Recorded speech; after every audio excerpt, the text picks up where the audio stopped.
The clinking of mugs, the hiss of steaming milk, the morning buzz of orders and laughter. Emma Reyes moved through Café Solaris like choreography. Her ponytail swayed with each practiced step as she balanced 2 cappuccinos and a croissant on a tray. She'd been working this cafe floor for 5 years. Upscale, clean, nestled in the heart of downtown Los Angeles. The kind of place where tech investors sipped matcha between deals and book clubs met under the guise of brunch. It wasn't glamorous, but it paid the bills and gave her flexible hours, crucial for a single mother raising a 12-year-old boy. "Order up table 7, called Bruno from the counter.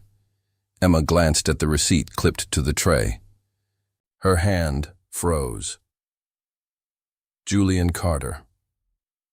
The name pulled the ground from under her. Julian Carter. The boy who told her he loved her under the stars of Venice Beach. The boy who disappeared without a word when she told him she was pregnant. The name haunted. The bottom drawer of her dresser.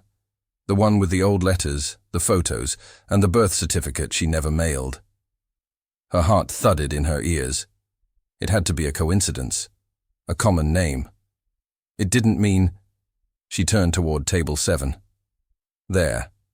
By the window, sunlight painting his tailored gray suit in gold, sat a man with dark, wavy hair. His jaw more defined now, his eyes a sharper blue than she remembered, like glass at the edge of dawn. It was him. Emma's grip tightened around the tray as she approached, her breath shallow. "1 Americano for..." she began, but the words snagged in her throat as he looked up. Recognition didn't flicker in his eyes. He didn't blink, just a polite smile and a distracted nod, his gaze dipping back to his phone. "Everything all right?"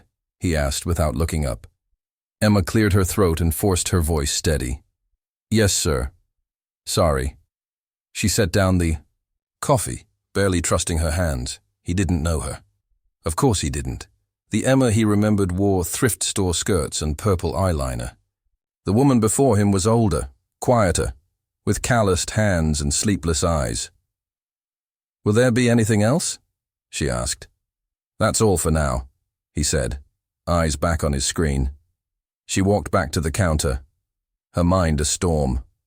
12 years ago, she'd stood on a beach in a hoodie 3 sizes too big, her head resting on Julian's chest.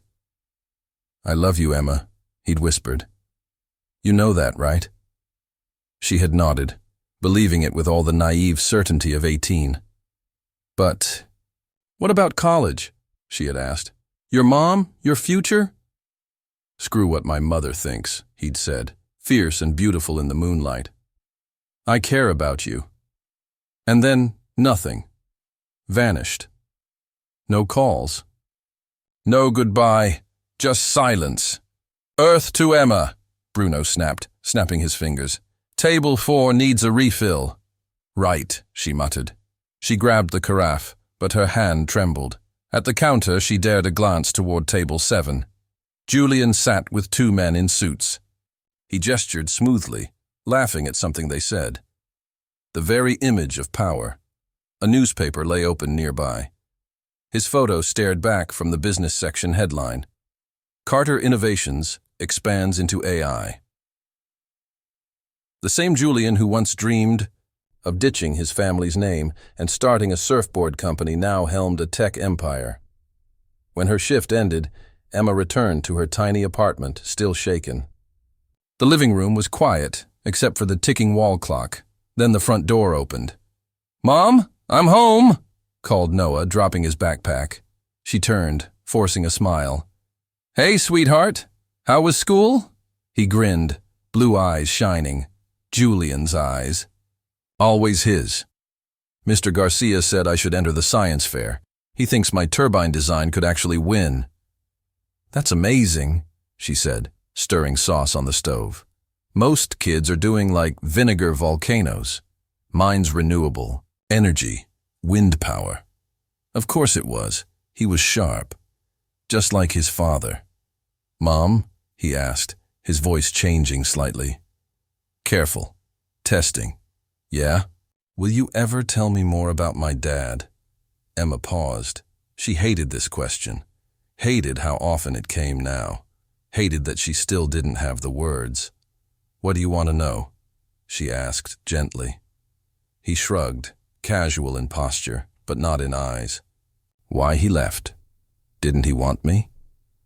Emma set the spoon down. Her chest ached. "We were very young," she said. "Sometimes people just aren't ready to be parents. But you were the same age. And you raised me," Noah said, eyes burning with logic and pain. Emma sighed. "It's complicated. I'm not a little kid anymore." She looked at him, her son, almost a man now, the same waves in his hair, the same stubborn mouth. "You're right," she said softly. "Your father came from a wealthy family. They didn't approve of me. Because we weren't rich?" She hesitated. "Partly. But it doesn't matter. What matters is that I had you, and I wouldn't change a thing." Noah bit into an apple. "Do you think he ever thinks about me?" Emma didn't answer, because until today she would have said no. But now she wasn't sure.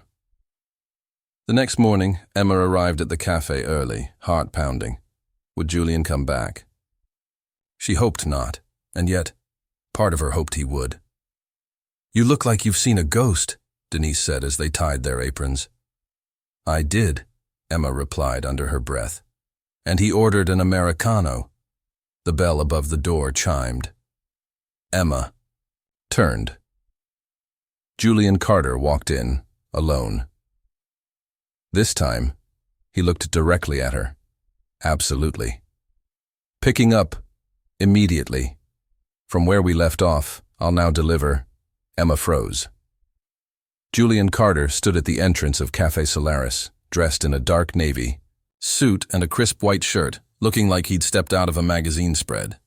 His presence shifted the air. He scanned the cafe, eyes landing on her for just a second, long enough to flicker something. Recognition? Uncertainty? She couldn't tell. He took the same corner table. "Your favorite customer's back," Denise murmured as she passed. Eyebrows raised. "He's not my anything," Emma muttered, tying her apron tighter. But inside, her stomach churned. He was back. Again. And if he looked a little closer, a little longer, he might start to see what he hadn't the day before. The boy who wore his face. She brought over his usual order. "Good morning, sir." The C. "Usual?" Julian glanced up, then paused. This time his eyes didn't drop back to his phone so quickly. "Yes, please," he said. Then, hesitating, "I think I've seen you before." Emma felt her pulse spike. Her grip on the tray steadied, only by habit. "I've been working here for a while," she said lightly. "You might have seen me around." He studied her face longer than he should have. "I guess I have one of those memories," he said finally. "Don't we all?" she replied, turning away before the tremble in her voice could slip out. That night, Emma's apartment was quiet again. The only sound was the hum of Noah's old laptop from his bedroom. She stood at the kitchen sink, staring at the dish in her hand. She hadn't eaten, couldn't. Her mind reeled, playing Julian's. Face over and over, the sound of paper rustling behind her broke the silence. "Mom?" She turned. Noah stood in the doorway, holding something. "I was looking for batteries," he said quietly. "In your closet. I found this." In his hand was a curled photograph, faded and worn. Emma's chest went hollow. 2 teenagers, herself, and Julian, laughing on a beach, arms slung around each other. Young, free, before it all went wrong. "You were going through my things?" she asked, sharper than she meant to. Noah flinched. "I wasn't snooping, I wanted to know. About him." Emma's shoulders dropped. "Noah." He held up the photo. "Is this my dad?" There was no use denying it. Not anymore. "Yes," she whispered. He stared at the photo, studying the face beside her. It's like looking in a mirror, he said softly. Emma nodded, her throat tightening. His name is Julian Carter. Noah looked up, stunned. Wait, Julian Carter? Like Carter Innovations? The guy who's always on the news? She nodded again, slowly, ashamed, afraid. I saw him today, she admitted. He came into the café. Noah blinked. He came to the café? I served him coffee. Did he say anything? Emma hesitated. He doesn't know who I am. Noah's face clouded. Then tell him. It's not that simple. Yes, it is, he snapped. He left you. He left me. He doesn't even know I exist. Emma stepped forward. I tried, Noah. I wrote him. I called. When I was pregnant, I went to his house. They wouldn't let me near him. His mother. You gave up. The words hit harder than any slap. Emma stared at her son, tall now, shoulders straight, his voice no longer a child's. I didn't give up, she said quietly. I was pushed out. Silence. He looked down at the photograph again. Do you think he'd even care? He asked. Emma didn't answer, because part of her didn't want to find out. The next day at school, Noah sat at the far edge of the lunchroom with his best friend Leo. I think I found him, Noah whispered. Sliding his phone across the table, Leo glanced down, a photo of Julian Carter smiling in a suit at some charity event. Caption: CEO of Carter Innovations donates $5 to renewable energy programs. Dude, Leo said, eyes wide. You look just like him. I know. What are you gonna do? Noah hesitated. There's a benefit this Friday. The Carter Foundation is giving out a grant for STEM students. Leo frowned. So, I didn't apply, but I got an email saying I'm a finalist. Leo's jaw dropped. Wait, what? I think someone entered me. I don't know how, but it's the same event. He'll be there. Leo leaned in. Are you gonna go? Noah nodded. I think I have to. Back at the apartment, Emma stared at the printed email in disbelief. You are not going to this event, she said, her voice firm. It's a science grant, Noah argued. Mr. Garcia probably submitted my project. He said it was amazing. Emma shook her head. This isn't about science, and you know it. I want to see him. No. Why? Because you're afraid of what he'll say? Because I'm trying to protect you. Emma's voice cracked. You don't know what it was like. What they did. His family destroyed me. Noah's expression softened, but only slightly. That's not my fault. Emma's hand trembled against the kitchen counter. No, she said, tears rising. But you are my son, and I won't let anyone hurt you the way they hurt me. A pause. Then, you always say I got his eyes. I want him to see them. Emma turned away, fighting emotion. Noah. Please, he said, voice small now. Please just let me find out. Emma didn't answer. She couldn't. But deep down she knew. This story was no longer only hers to tell. Perfeito. A partir de agora manterei a narração sempre clara. Sobre quem está falando, para facilitar o entendimento durante a narração em voz única. Seguindo diretamente a continuidade emocional e narrativa da cena anterior, agora apresento Friday arrived, but Emma didn't feel ready.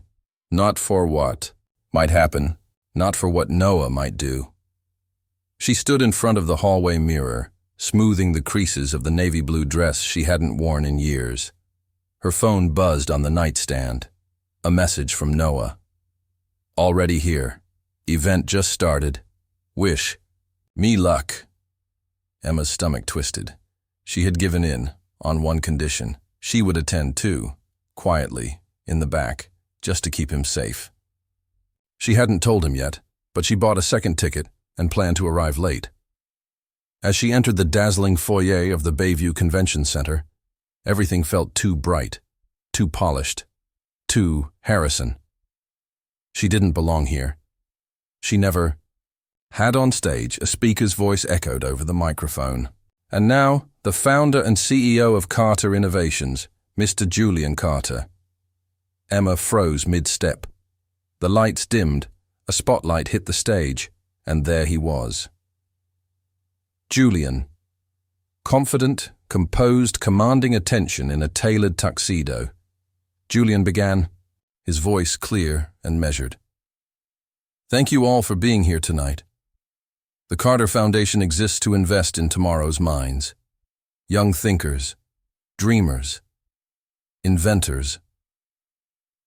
Emma stepped to the back of the room, standing behind the last row of VO chairs. Her eyes scanned the crowd, searching. There, at a table near the stage, Noah, fidgeting, his fingers tapping against his knee. Julian continued, Tonight, I'm proud to present our STEM education grant. This year, one finalist stood out, not only for innovation, but for clarity of vision at such a young age. Emma's heartbeat pounded. The award goes to... Julian paused, glancing at the card in his hand. Noah Reyes. Emma's breath caught. Noah stood slowly. All eyes turned to him. A murmur rippled through the crowd. He looked far too small for the stage, yet he walked with purpose, chin lifted. Julian extended a hand. Congratulations, Noah. Noah shook it, and for the first time their hands touched. He looked up at Julian, really looked, and the words Emma had dreaded left his mouth. With his voice steady, Noah said, Thank you, sir, but there's something I need to say. Emma's body tensed. She stepped forward, willing her son to stop, but he didn't. My name is Noah Reyes, he continued, and I believe you're my father. The room went dead silent. Even the waitstaff stopped moving. Julian blinked. I'm sorry? His voice was quiet now, uncertain. Noah took a breath, louder this time. You're Julian Carter. My mom's name is Emma Reyes. She used to live in Venice. You were 18. Then you left. She tried to reach you. A collective inhale filled the ballroom. In the back, Emma whispered under her breath, Noah, what are you doing?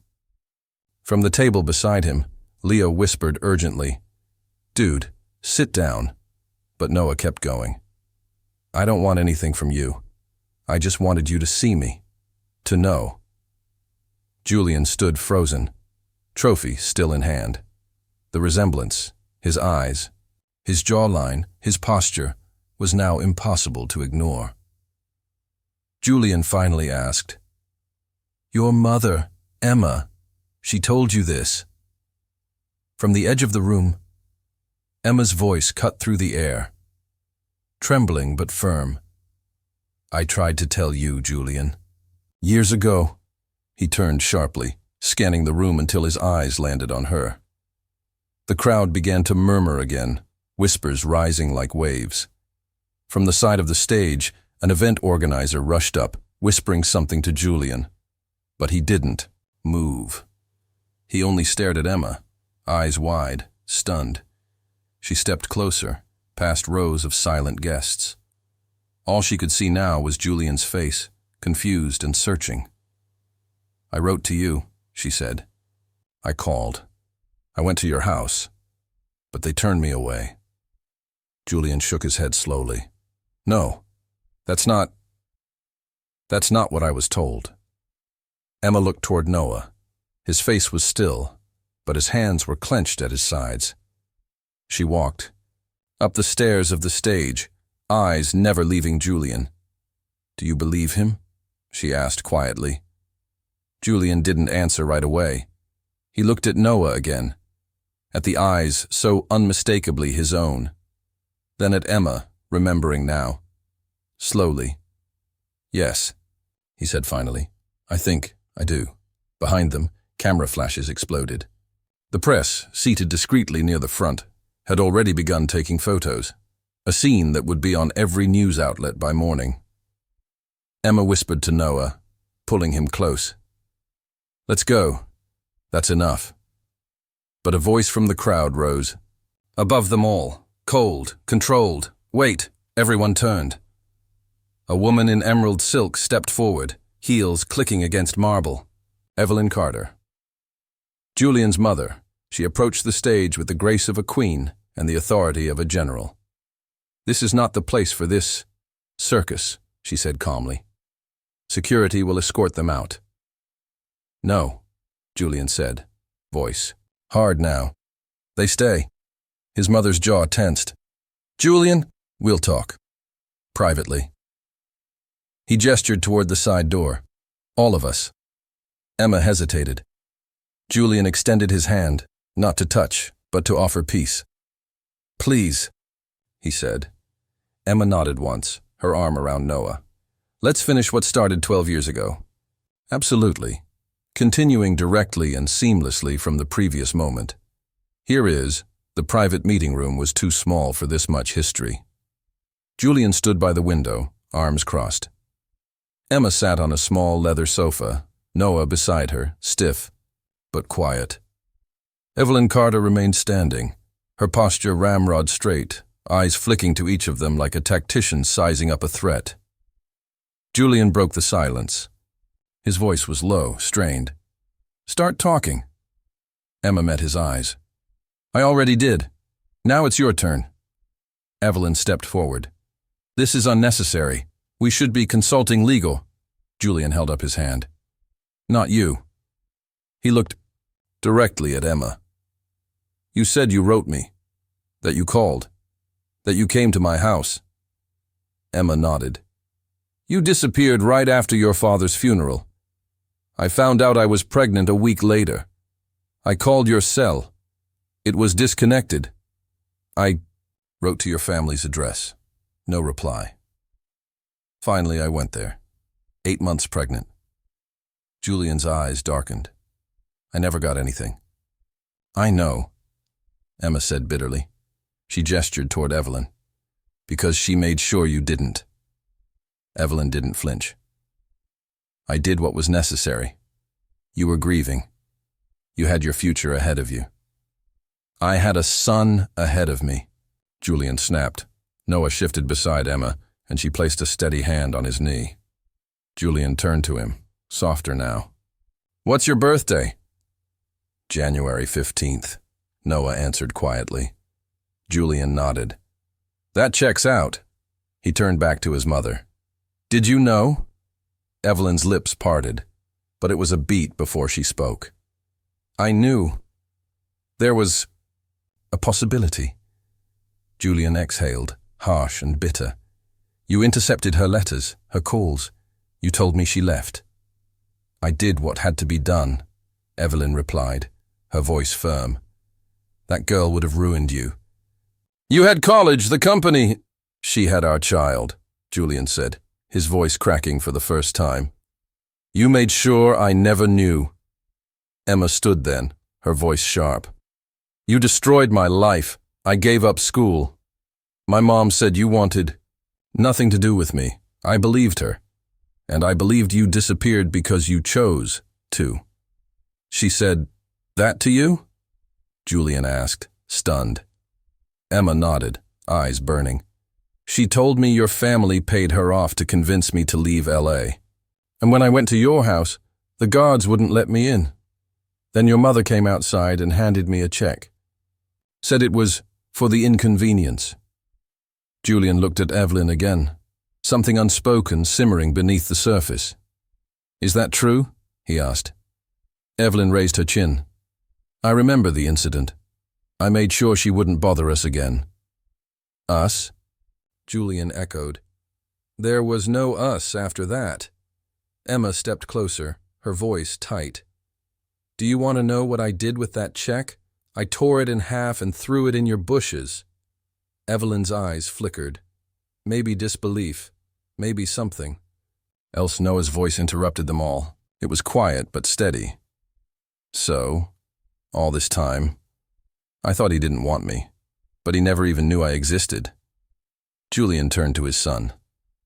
I didn't, he said, but I should have. Noah looked away. His jaw was tight. Evelyn crossed her arms. So what now? You expect him to walk into your world just like that? The media circus alone? Will be handled, Julian cut in. Handled how? Evelyn asked coldly. I don't know yet, Julian said. But this is my responsibility, not yours anymore. There was a knock at the door. A woman poked her head in. Mr. Carter, the press is waiting. They want a statement. Julian took a deep breath. Tell them we'll be issuing a statement tomorrow. For now, no comment. She nodded and left. When the door closed, he looked at Emma. I want to know him, he said, glancing at Noah. Emma was quiet for a moment, then she nodded once. One day at a time. Julian looked relieved. That's all I can ask. Evelyn turned toward the door, her voice clipped. This isn't over. No, Julian said. It's just beginning. She opened the door and walked out. The moment she left, the room exhaled with her. Julian turned to Emma, his voice softer now. You really tried to tell me. I did, she said. I would have never kept him from you. Julian lowered his gaze. I want to see those letters. Emma hesitated. I don't have them anymore. A new voice entered then, surprising everyone. I do, said Mrs. Herrera. She stood at the open door, clutching a small wooden box in both hands. Absolutely. Continuing seamlessly from Mrs. Herrera's unexpected entrance. Here is...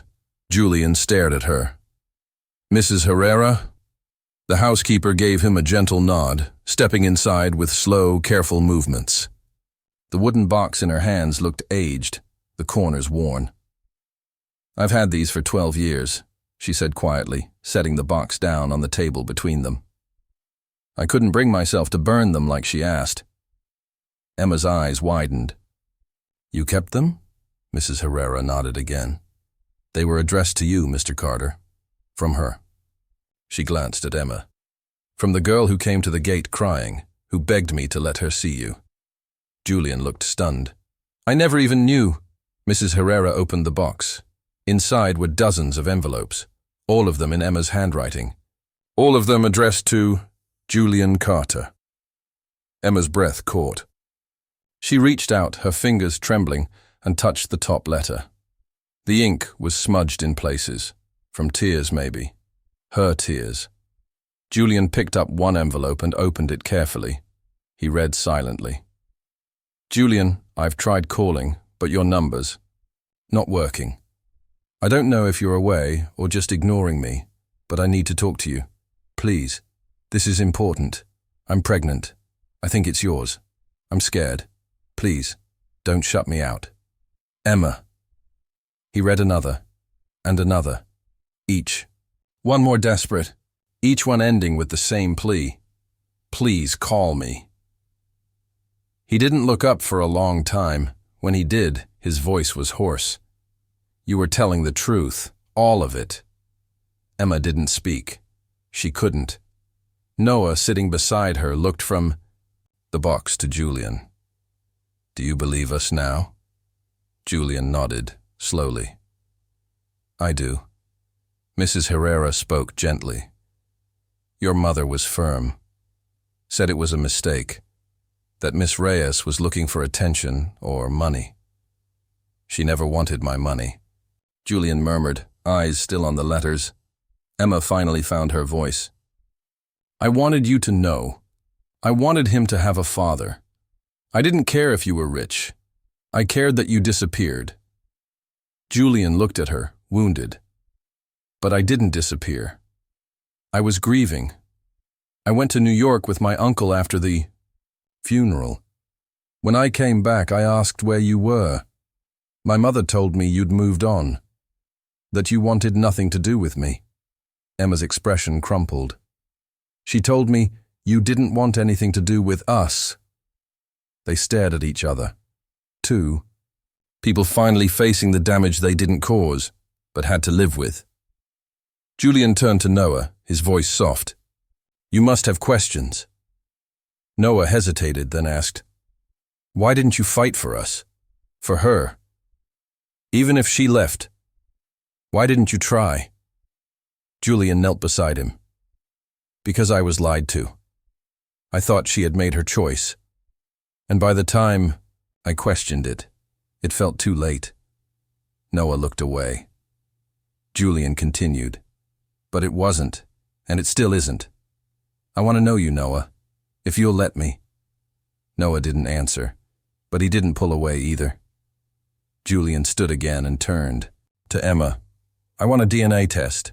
Not because I don't believe you, but because this has to be airtight, legal, official.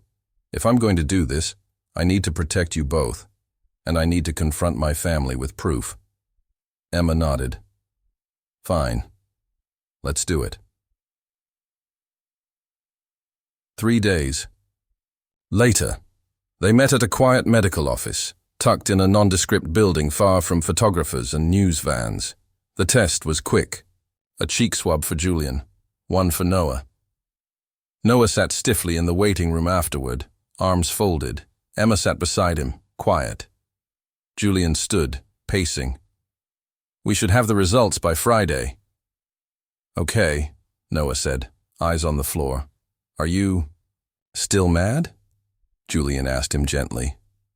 Noah shrugged. "I don't know. I thought you didn't want me. For 12 years. Julian nodded slowly. "I can't take those years back. But I can try to make the next ones better." Emma looked at him then. Really looked. He wasn't the boy she remembered. He was a man now, and for the first time, she wasn't sure how she felt about that. On Friday, the results came. Julian held the envelope in his hand, sitting in his office. He opened it slowly. Probability of paternity, 99.99%. He let the paper fall to the desk. It was real, undeniable. His son. Noah was his. That evening, Emma opened the door of her apartment and found Julian standing there, holding a binder and a small box. "I wanted to show you this," he said. Emma stepped aside, letting him in. "The results?" He nodded and handed her the paper. She scanned it quickly, then looked up. "So, that's it." "That's it," he confirmed. She looked tired, guarded, but underneath that, relief. Julian handed the small box to Noah. "Something else. I thought you might want to see these." Inside were photos. Julian as a kid, with his dad, in science fairs, on the beach. "I used to think," Julian said, "that if I had a son, I'd show him these someday. I just didn't know he already existed." Noah looked at the photos, silent. "I want to know everything about you," Julian added. "Even if it's awkward, even if it's hard." Noah gave a small nod. "Then I'll tell you. But I want to know you too." Julian smiled faintly. "Deal." Emma watched them. And for the first time in a very long time, her heart didn't feel like it was breaking. It felt like it might be healing. Absolutely. Picking up from the subtle emotional healing that just began between father and son, here is the morning after. The DNA results. Julian stood in the hallway of the private hospital wing, holding a bouquet of white tulips. The air smelled like disinfectant and quiet regret. Evelyn Carter had suffered a mild stroke 2 nights earlier. The doctors called it a warning, not a tragedy. She was stable, but weaker, slower. Julian entered the room. His mother sat upright in bed, her silk robe perfectly arranged, her silver hair pinned as if she were still hosting a fundraiser, not recovering from a life-threatening event. She looked up, calm. "You came. I need answers," Julian said, placing the flowers on the side table. "All of them." Evelyn's eyes narrowed. "I suppose this is about the boy." Julian didn't flinch. His name is Noah. He's my son, and you lied to me. Evelyn looked out the window. I protected you. Julian sat beside the bed, his voice quieter now. No, Mother. You controlled me. She turned to him. Her voice was steady, but there was a tremor underneath it. You were devastated after your father died. You weren't sleeping. You drank too much. You weren't thinking clearly. And then that girl showed up. Emma. Julian corrected. Her. Her name is Emma. You erased her from my life. You erased my son. Evelyn closed her eyes for a moment, then said, I never wanted this to fall on you. A child, at that age. You weren't ready. You didn't let me decide that, Julian said. You decided for me. Silence stretched between them. The hum of a machine beeped softly behind her head. Then Evelyn said, barely above a whisper, You don't know the full story. Julian leaned in. Then tell me. Evelyn hesitated. Emma's mother and we spoke, several times. Julian's eyes narrowed. What? She called me. After Emma missed her first semester of college, said her daughter was pregnant. Said you were to blame. Julian sat straighter. And she didn't want the baby either, Evelyn continued, voice low. Said Emma was ruining her life. She wanted money. Said she'd convince Emma to leave, start over, if we helped. Julian stared at her in disbelief. You're lying. I'm not, Evelyn said. I wrote her a check. She took it. Emma never knew. Julian stood, pacing now.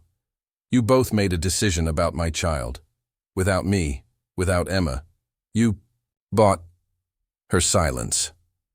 I tried to undo it, Evelyn said. Later. But she was gone. Julian shook his head, stunned. You didn't try hard enough. You never tried for me. Evelyn finally looked up at him. Do you hate me now? Julian stared at her, his voice low and cold. I don't know what I feel. But I know Noah deserves better than this mess we gave him. Evelyn's eyes clouded.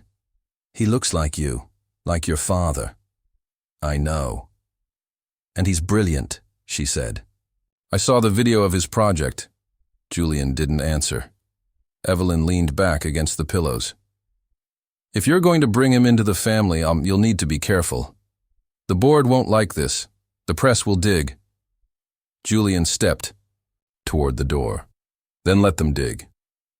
Later that evening, Emma stood in the kitchen, folding laundry on the counter when her phone buzzed. Julian, we need to talk. It's about your mother. They met that night in a quiet café in Culver City, neutral territory. Emma sat across from him, brows furrowed. What does my mother have to do with this? Julian explained everything. His conversation with Evelyn, the checks, the secret deal. Emma's face drained of color. No, that's not possible. Julian reached into his coat and pulled out a photocopy. A canceled check, made out to Marlene Reyes. Emma took it with shaking hands. Her mother's signature was there, clear as day. I never knew, Emma whispered. She said she was trying to help me. She said you abandoned me. She abandoned us, both, Julian said. Emma sat back, stunned. She said the Carter family paid her off to keep me quiet, Emma said slowly. I thought she meant your mother. She was paid, Julian replied, and she cashed it. Emma's voice cracked. She lied to me, for years. Julian reached across the table, not to touch, but to ground her. She hurt you. And so did my mother. We both grew up in shadows we didn't ask for. Emma was quiet. What do we do now? Julian said. We tell Noah the truth, and then we decide what kind of legacy we want to leave him. The next day, They sat Noah down on the couch. He looked between them, sensing the tension.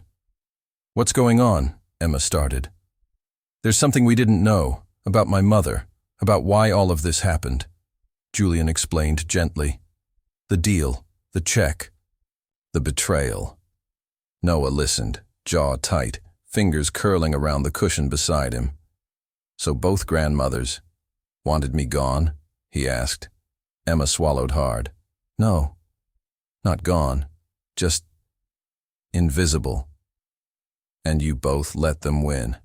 His words cut, sharp and true. Julian nodded. "We did, but not anymore." Noah stood, walked to the window. "I spent 12 years wondering why I wasn't enough, why my dad never called, why my mom cried at night." He turned, voice steady now. "I don't care about money. I don't want a last name or a legacy. I want truth. I want people who show up." Julian looked at him. "I'm showing up now." Noah nodded slowly. "Then stay. And don't lie again." Julian nodded. "Deal." Emma wiped a tear. "I'm sorry I didn't fight harder." Noah looked at her, eyes softer now. "You fought every day. I just didn't know how much." They stood there together, 3 people trying to build something from the ruins, and for the first time it felt possible. Certainly, continuing seamlessly from the fragile moment of truth and tentative reconciliation, here is Julian arrived. Early that Saturday morning, balancing a cardboard tray with 3 hot drinks in a brown paper bag, Emma opened the door in sweats and a messy bun, blinking sleep from her eyes. He offered her the tray with a hesitant smile. "Coffee, peace offering, and the best blueberry muffins in Los Angeles." Emma raised an eyebrow. "Peace for what exactly?" Julian shrugged. "For not being here sooner. For all of it. Pick your reason." She took the tray. "You're lucky I like muffins." From inside the apartment, Noah's voice echoed. "Is that him?" Emma called back. "He brought food." A beat of silence. Then, "He can come in." Julian stepped inside, unsure what version of Noah he'd meet this morning. The cautious observer, the wounded boy, or the quick-witted scientist. He was surprised when Noah emerged from his room already dressed, holding a worn sketchbook. Julian nodded toward it. "What's that?" Noah sat down at the kitchen table and opened it. "My life, kind of. The first few pages were childish drawings, dinosaurs, stick figure robots, solar panels shaped like lollipops. But then they grew more detailed. Wind turbines, circuit, designs, clean lines of code handwritten in colored pen, and then portraits, one of Emma, another of himself, and one page near the back was unfinished. A man drawn in pencil, strong jawline, familiar eyes, but the hair stopped at a loose outline, no name, no label. Julian sat across from him, quietly stunned. "Is that supposed to be?" Noah nodded without looking up. "Yeah, I've been drawing him for years, even when I didn't know his name." Julian's voice caught. "And now that you do?" Noah looked up. "Now I can finish it." Emma watched them from the sink, one hand over her mouth. Julian cleared his throat. "Listen, I wanted to talk to you both about something." He pulled out a folder from his coat and slid it across the table. Noah opened it. Inside was a form with his name on it. "Carter Innovation Science Mentorship Program. Application accepted." "What is this?" Noah asked. Julian leaned forward. "I want to sponsor you. No cameras, no publicity. Just access to labs, mentors, resources. It's yours if you want it." Emma narrowed her eyes. "You're not trying to buy him, are you?" Julian shook his head quickly. "No, just offering him what I wish I'd had. What he deserves." Noah stared at the paper for a long moment. "Will I have to wear a suit?" Julian laughed. "Absolutely not." Noah considered, then nodded. "Okay, but only if you answer 5 science questions a week from me. Minimum. Deal. That afternoon, they visited a science center downtown. It was Julian's idea. They wandered through exhibits together, pausing to debate Newton's laws, the ethics of AI, and whether time travel would ever be safe for human consciousness.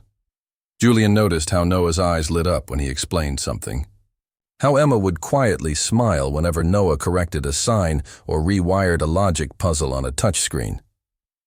At one point, Noah stepped into a virtual reality chamber. Julian and Emma stood side by side, watching through the glass. "I forgot what it was like," Julian said softly. Emma turned to him. "What?" "To be next to you, not fighting, not broken." Emma nodded slowly. "Me too." He glanced at her. "Do you think we'll ever stop being broken?" She thought for a moment. "I don't know. But maybe we're learning to put the pieces back together." Julian smiled faintly. "I'd like that." She didn't answer, but she didn't look away either. Inside the chamber, Noah gave them a goofy thumbs up. Julian laughed. "That kid's got my weird humor." Emma smiled. "No, that's all mine." That evening, they returned to Emma's apartment. Noah crashed on the couch, exhausted from a full day. Julian lingered at the door. Emma walked him out, arms crossed, the cool air wrapping around them. He leaned against the doorway. "You did a hell of a job with him." She looked down, then back up. "Thanks. But he's not finished." "None of us are." A long pause passed between them. Then Emma asked quietly, "Are you staying in LA for a while?" Julian nodded. "Indefinitely. Sold the apartment in New York. Bought something. Smaller near here. Less glass, more grass." She tilted her head. "You did that? For him?" Julian looked at her. "For both of you." Emma took a breath, her expression unreadable. Then she said, "We're not ready for big promises. Not yet." "I'm not offering one," Julian replied. "Just space, time, whatever you'll give me." Emma nodded. "We'll see." He smiled. "Good night, Emma." She watched him go, then turned off the porch light. "Of course." Here's the final chapter, continuing seamlessly, bringing emotional closure with sincerity, balance, and a quiet but powerful sense of hope.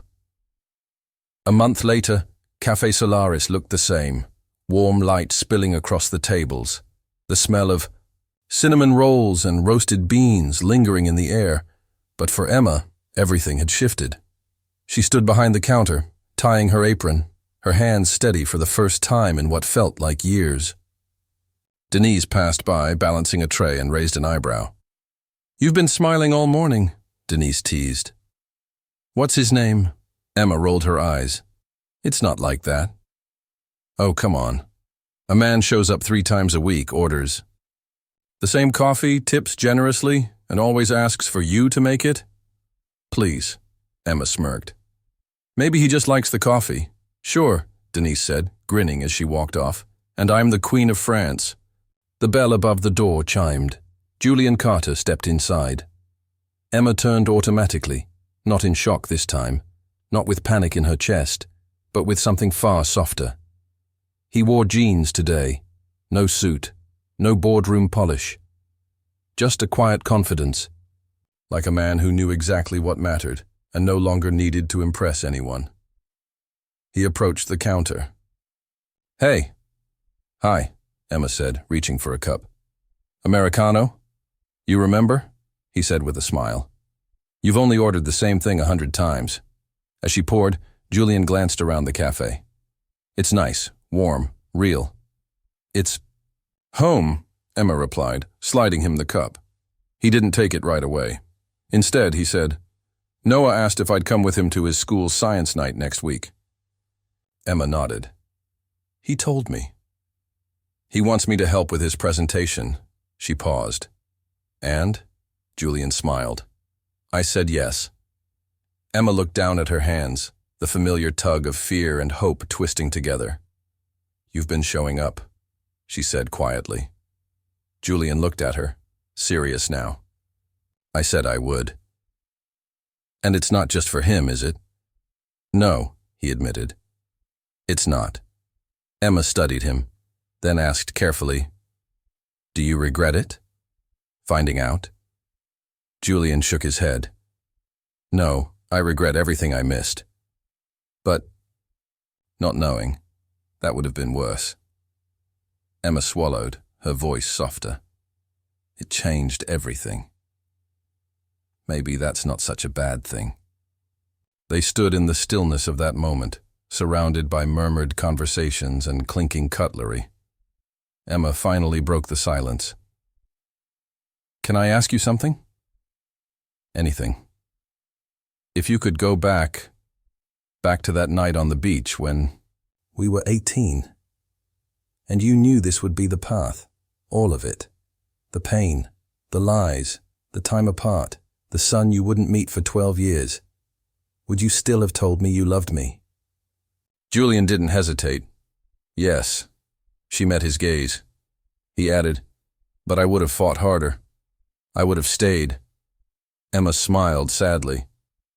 "Then maybe we both learned something." Julian took a sip of his coffee. "Still the best Americano. In the city. I'm not sure if that's a compliment to me or an insult to LA. It's both." They laughed gently. Then Julian reached into his coat pocket and pulled out a small folded piece of paper. "I wanted to show you this," he said. "Noah gave it to me last night." Emma opened it. Inside was a sketch, the finished portrait, the one Noah had drawn for years, always incomplete. It was Julian. But not the man in the magazines or press conferences. This one had softer lines, laugh lines, hands with ink stains. He looked human. At the bottom, Noah had written, "You finally showed up." Emma's eyes welled. Julian said softly, "He forgives us. Maybe we can too." She folded the paper gently and held it to her chest. Outside, the morning light shifted through the windows. Customers came and went, but inside the cafe time slowed. Julian placed a business card on the counter. Not the company kind, a personal one. On the back was an address. "Dinner at my place. Sunday. Just us. No suits, no pressure. Emma." Picked up the card. "You cook now?" "I'm learning." "Slowly. Noah's teaching me." Emma smiled. "Then I'm terrified." Julian leaned forward slightly. "So, you'll come?" Emma tucked the card into her apron pocket. "We'll come." He grinned. As he turned to go, he paused at the door, then looked back. "Emma? Yeah?" "I never stopped loving you. I just forgot what it felt like until I saw you again." She didn't say anything for a moment. Then she replied, quiet, but certain, "Then let's remember it right this time." He nodded and walked out the door. Emma stood at the counter, her hand on the folded sketch, her chest full, not of fear, not of anger, but of something new, something like peace,